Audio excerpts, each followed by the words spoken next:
Dragi makedonski prijatelji, v nedeljo boste odločali o vaši usodi, o usodi vaših otrok in vnukov.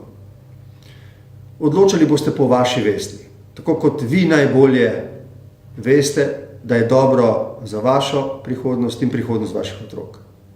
Kot vaš prijatelj pa bi želel reči, to je moja ocena, da bi bilo za Makedonijo, za Evropsko unijo, za Evropo, za vse nas, zlasti pa za vas, najbolje, če bi sporazum podprli in si na široko odprli vrata v Evropsko unijo in Zvezo NATO. Nič ni idealnega na tem svetu in tudi ta sporazum ni. Zato razumem, da potekajo razprave in tehtanje, kaj je prav in kaj ne. Ampak tudi v Sloveniji smo šli skozi take težke odločitve.